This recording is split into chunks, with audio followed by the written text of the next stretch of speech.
Hello everyone, I welcome you all to my YouTube channel. आज की इस video में हम बात करेंगे section 120 and 120 B of Indian Penal Code के बारे में, जो कि बात करते हैं क्रिमिनल कॉन्स्पिरेसी के बारे में। तो आइए चलिए स्टार्ट करते हैं बिना किसी देरी के। तो फर्स्ट सेक्शन 120 है, जिसकी हेडिंग है डेफिनेशन ऑफ क्रिमिनल कॉन्स्पिरेसी। देखिए, वैसे हम जनरली सोचें तो क्रिमिनल कॉन्स्पिरेसी का मतलब क्या होगा। कॉन्स्पिरेसी का मतलब होता है साजिश करना या फिर षड्यंत्र रचना, और क्रिमिनल क्या है, क्रिमिनल क्राइम से रिलेटेड है। तो इन जनरल हम ये कह सकते हैं कि किसी क्राइम के लिए साजिश करना क्रिमिनल कॉन्स्पिरेसी होता है। पर जो सेक्शन 120A है वो कैसे डिफाइन करता है क्रिमिनल कॉन्स्पिरेसी को, वो देखते हैं।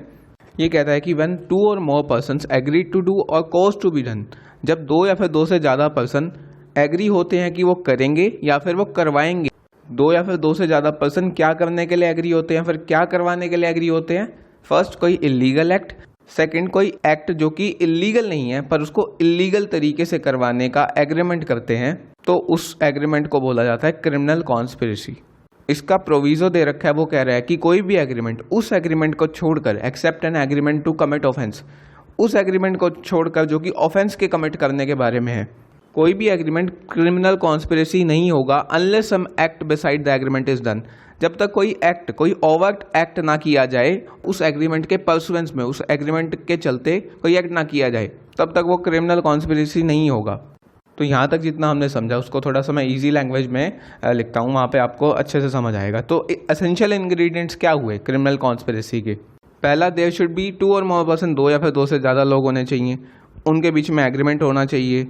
एग्रीमेंट किस चीज़ के लिए होना चाहिए, फिर किस चीज़ को करवाने के लिए होना चाहिए, कोई इलीगल एक्ट या फिर कोई लीगल एक्ट इलीगल तरीके से करने या फिर करवाने का एग्रीमेंट होना चाहिए। तो ये 3 मेन इंग्रेडिएंट है, इनको हम समझ लेते हैं, पूरा सेक्शन हमारा बिल्कुल क्लियर हो जाएगा।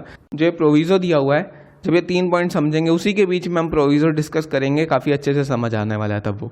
तो फर्स्ट इंग्रेडिएंट है कि 2 या फिर 2 से ज़्यादा लोग होने चाहिए, कोई इसमें टेक्निकलिटी नहीं है, ठीक है। 2 या फिर 2 से ज़्यादा लोग होने चाहिए क्रिमिनल कॉन्स्पिरेसी के लिए।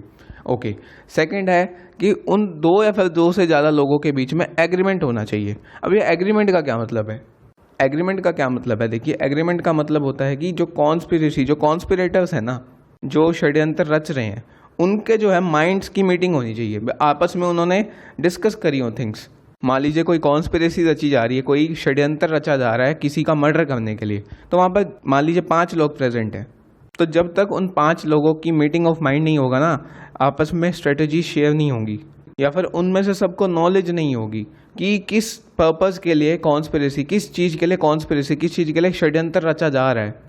सबको नॉलेज होनी चाहिए, सबको ऑब्जेक्ट पता होना चाहिए, सबको पर्पस पता होना चाहिए, वो एग्रीमेंट कहलाता है, ठीक है। क्रिमिनल कॉन्स्पिरेसी के लिए पहला 2 या फिर 2 से ज़्यादा लोग, दूसरा एग्रीमेंट होना चाहिए, पर्पस, ऑब्जेक्ट पता होना चाहिए।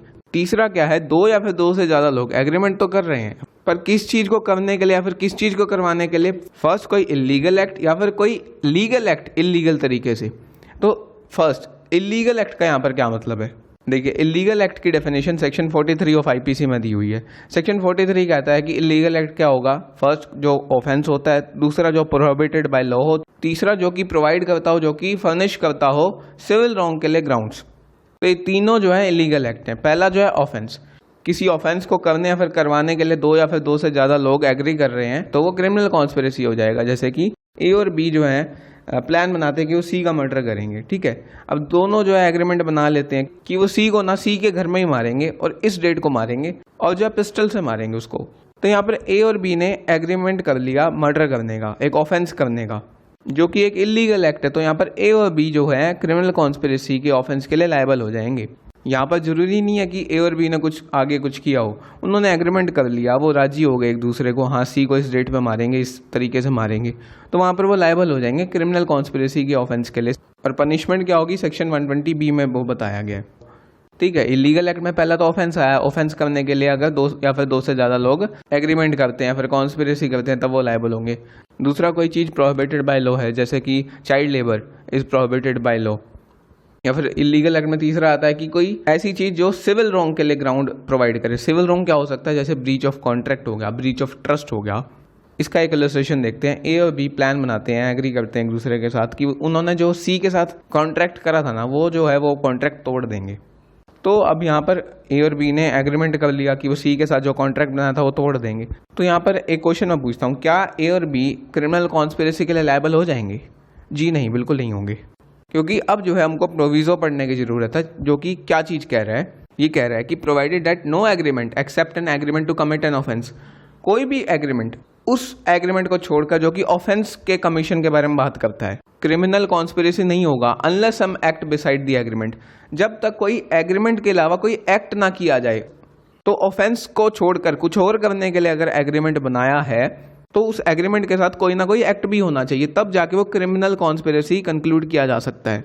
तो अब दोबारा इलस्ट्रेशन पर आते हैं। ए और बी ने प्लान बना लिया, एग्रीमेंट कर लिया कि वो सी के साथ जो कॉन्ट्रैक्ट बनाया था ना वो तोड़ देंगे, ब्रीच ऑफ कॉन्ट्रैक्ट करेंगे, जो कि एक सिविल रॉन्ग है, जो कि एक ग्राउंड है सिविल रॉन्ग का। अब क्या ए और बी ने सिर्फ एग्री करा है, ये सफिशिएंट है? नहीं, प्रोविजो यही कह रहा है कि यहाँ पर कोई ओवर्ट एक्ट होना चाहिए। ओवर्ट एक्ट का मतलब act from which intent can be inferred, जिस चीज़ से इंटेंशन इन्फर हो सके, निकल सके, हाँ कि ये चीज़ तो ये करना चाहता है, इसकी इंटेंशन है। तो यहाँ पर ए और बी को कोई ऐसा एक्ट करना होगा जिससे उनकी इंटेंट इन्फर हो सके कि हाँ वो ब्रीच ऑफ कॉन्ट्रैक्ट को तोड़ना चाहते हैं, तब जाके वो क्रिमिनल कॉन्स्पिरेसी में कंक्लूड होगा, जो ए और बी जो कर रहे हैं। ए और बी यहाँ पर क्या कर सकते हैं? ए और बी अगर मान लीजिए सी के साथ कॉन्ट्रैक्ट तोड़ना है उन्होंने, तो जो पेमेंट देनी थी उन्होंने सी को वो रोक दें, जो एग्रीड डेट थी कि इस डेट पे पेमेंट करेंगे हम सी को, वो सी को करे ही ना, तो ये मान सकते हैं कि ओवर्ट एक्ट हो गया, कोई ना कोई ऐसी चीज़ हो गई जिससे पता चल गया कि ए और बी जो है वो कॉन्ट्रैक्ट तोड़ना चाहते हैं, ब्रीच ऑफ कॉन्ट्रैक्ट करना चाहते हैं, तब जाके वो क्रिमिनल कॉन्स्पिरेसी के लिए लायबल होंगे। फर्स्ट तो इलीगल एक्ट था, दो या फिर दो से ज़्यादा पर्सन एग्री कर रहे हैं कि वो करेंगे या फिर करवाएंगे, एक इलीगल एक्ट। दूसरा क्या था? कोई लीगल एक्ट कर रहे हैं इलीगल तरीके से, तब भी वो क्रिमिनल कॉन्स्पिरेसी के लिए लायबल होंगे। अब यहाँ पर एक और बात, यहाँ पर भी ओवर्ट एक्ट चाहिए है, खाली एग्रीमेंट से क्रिमिनल कॉन्स्पिरेसी के लिए लायबल नहीं हो जाएंगे अगर कोई लीगल एक्ट कर रहा है इलीगल तरीके से, यहाँ पर भी ओवर्ट एक्ट चाहिए, तब जाके वो क्रिमिनल कॉन्स्पिरेसी के लिए लायबल होंगे। तो कोई लीगल एक्ट इलीगल तरीके से क्या हो सकता है? एक एग्जाम्पल देता हूँ मैं। ए और बी जो है वो इस इंटेंशन से कि वो चैरिटी में पैसा दे सकें, उनकी इंटेंशन, ए और बी की इंटेंशन होती है कि वो चैरिटी में पैसा डोनेट कर सकें, वो क्या करते हैं, वो सी के हाउस में चोरी कर लेते हैं। अब यहाँ पर ए और बी की इंटेंशन क्या है? इंटेंशन बिल्कुल लीगल है, जो वो काम करने जाएंगे उस पैसे से वो चैरिटी को पैसा देंगे, वो भी लीगल है, पर वो किस तरीके से ये लीगल चीज़ करने के लिए एग्रीमेंट कर रहे हैं? इलीगल तरीके से, चोरी के तरीके से वो कर रहे हैं। चोरी जो है एक इलीगल चीज़ है, तो ये एक एग्जांपल है legal act by illegal means का। एंड यहाँ पर भी खाली एग्रीमेंट से कुछ नहीं होगा, वो एग्रीमेंट कर रहे हैं ये इनफ नहीं है, वहाँ पर कोई ओवर्ट एक्ट चाहिए, जैसे कि ए और बी कुछ टूल्स ले आएँ जिससे लोकल टूट सके, कुछ औजार ले आएँ जिससे लोकल वो तोड़ सकें सी के घर का, या फिर कुछ वेपन्स ले आएँ, कोई चाकू या फिर कोई पिस्टल ले आएँ। तो यहाँ पर ही वो एग्रीमेंट के बाद कुछ ओवर्ट एक्ट हो गया, ये जो टूल्स लेके आए, वेपन लेके आए, ये ओवर्ट एक्ट में काउंट हो जाएगा। तो यहाँ पर दोनों लायबल होंगे क्रिमिनल कॉन्स्पिरेसी के लिए। तो ये हमारे एसेंशियल इंग्रेडिएंट्स हुए, हमको प्रोविजो समझ आया इसका। अब एक्सप्लेनेशन एक छोटी सी बात कह रहा है, it is immaterial whether the legal act is the ultimate object of such agreement. ये इस बात से कोई फर्क नहीं पड़ता, ये चीज़ मैटर ही नहीं करती कि जो इलीगल एक्ट अल्टीमेट ऑब्जेक्ट था या फिर नहीं था उस एग्रीमेंट का, या फिर वो मेयरली बाय चांस हो गया, इंसिडेंटल हो गया, ये चीज़ जो है मैटर ही नहीं करेगी। इलीगल एक्ट बेशक ऑब्जेक्ट हो या फिर बाय चांस हो जाए, कोई यहाँ पर फर्क नहीं है। तो इसका मतलब है कि object doesn't matter in criminal conspiracy, कि जो ऑब्जेक्ट है वो मैटर नहीं करता, वो जो एग्रीमेंट का ऑब्जेक्ट है वो मैटर ही नहीं करता। अब जो है कुछ मेन पॉइंट्स हैं, कुछ केसेस हैं इस क्रिमिनल कॉन्स्पिरेसी के रिगार्डिंग, जो कि आपको समझना जरूरी है। देखिए, फर्स्ट चीज़ जो है, criminal conspiracy is a substantive offence. Criminal conspiracy को अलग से एक ऑफेंस गिना जाता है। सेकंड पॉइंट, जो क्रिमिनल कॉन्स्पिरेसी का जो ऑफेंस है वो एक एक्सेप्शन है जनरल लॉ का, क्योंकि जनरल लॉ में क्या होता है कि खाली इंटेंशन होने से तो किसी को पनिशमेंट मिलती नहीं है। तो यहाँ पर क्या कह दिया, अगर आप एग्रीमेंट कर रहे हो, ठीक है, ऑफेंस करने का, तो वहाँ पर भी आपकी लायबिलिटी हो जाएगी। तो एक एक्सेप्शन हो गया, कोई एक्ट सीरियस मत करो, कोई एक्ट बेशक मत करो, तब भी यहाँ पर लायबिलिटी है। तो यहाँ पर इसको पनिश क्यों किया जाता है? ये जो है ये आंसर किया गया था एक केस में, Devendra Pal Singh versus state and city of Delhi में। इसमें बोला गया था कि जो कॉन्स्पिरेटर्स हैं, जो षड्यंत्र रच रहे हैं, वो एक दूसरे को जब सपोर्ट और एनकरेजमेंट देते हैं ना, तो वहाँ पर पॉसिबिलिटी हो जाती है कि वहाँ पर क्राइम होगा। इसके बजाय कि अकेला इंडिविजुअल, अकेला इंसान एफर्ट करे किसी क्राइम को करने के लिए, तो जब दो या फिर दो से ज़्यादा लोग जब वहाँ पर मिल जाते हैं ना, तो वहाँ पर एनकरेजमेंट और सपोर्ट मिल जाता है। तो इस चीज़ को जो है पनिशबल बनाया गया है, ताकि वो सिलसिला वहीं पर रुक जाए, आगे क्राइम हो ही ना, उसी चीज़ को पनिश कर दिया गया। तो एक और पॉइंट यहाँ पर, क्रिमिनल कॉन्स्पिरेसी कंटिन्यूइंग ऑफेंस है। कंटिन्यूइंग ऑफेंस क्या होता है कि ये जरूरी नहीं है कि सारे के सारे जो लोग हैं वहाँ पर क्रिमिनल कॉन्स्पिरेसी में सेम टाइम पे एग्री हो कि चीज़ को करने के लिए, वो अगर अलग अलग टाइम पे भी ज्वाइन हो रहे हैं, अलग अलग टाइम पे भी जुड़ रहे हैं, ऑब्जेक्टिव का कंप्लीट होने से पहले अगर वो जुड़ रहे हैं, तो वहाँ पर वो क्रिमिनल कॉन्स्पिरेसी के लिए लायबल हो जाएंगे।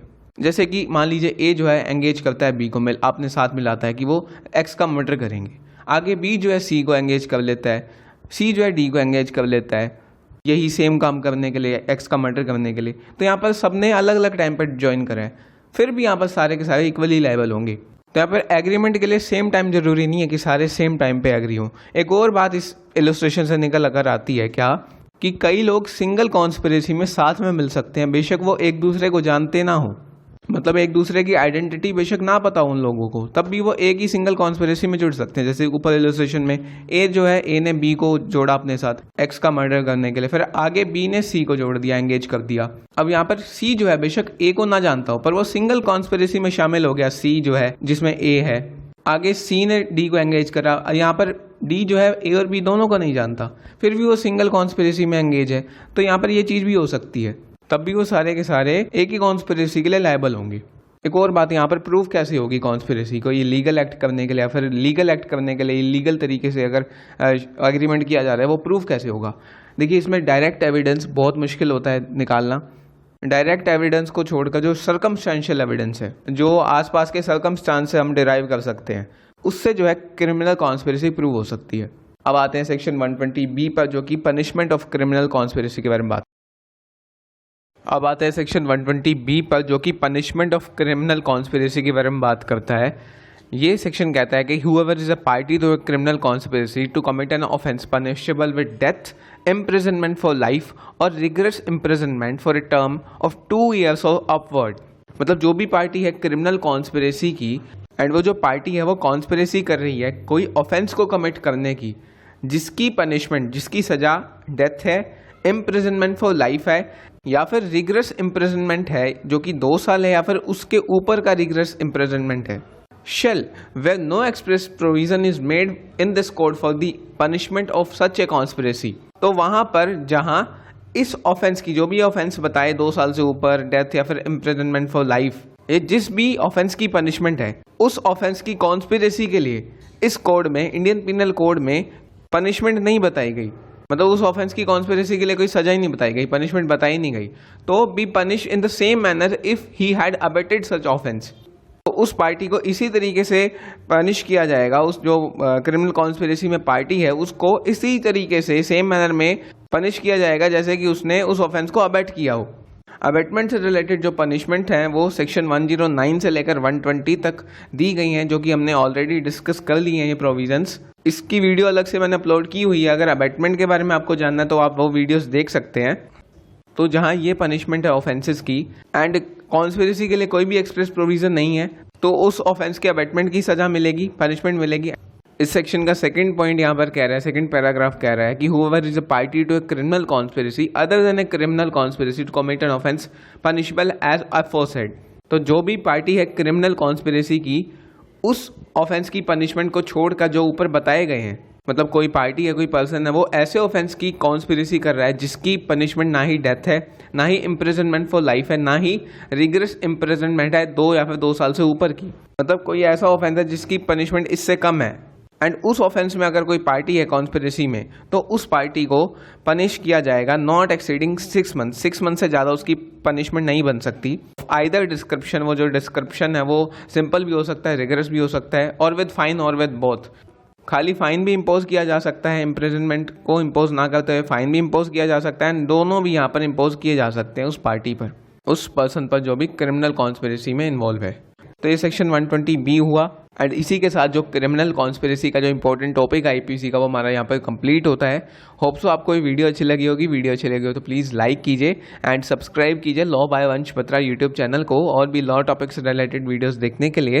एंड आईपीसी से रिलेटेड पहले जितनी भी वीडियोज़ हैं आप आईपीसी की प्लेलिस्ट में जाके देख सकते हैं। लिंक जो है वो मैं डिस्क्रिप्शन बॉक्स में प्रोवाइड कर दूंगा। सो यही था आज के लिए। That was it for today. Have a nice day.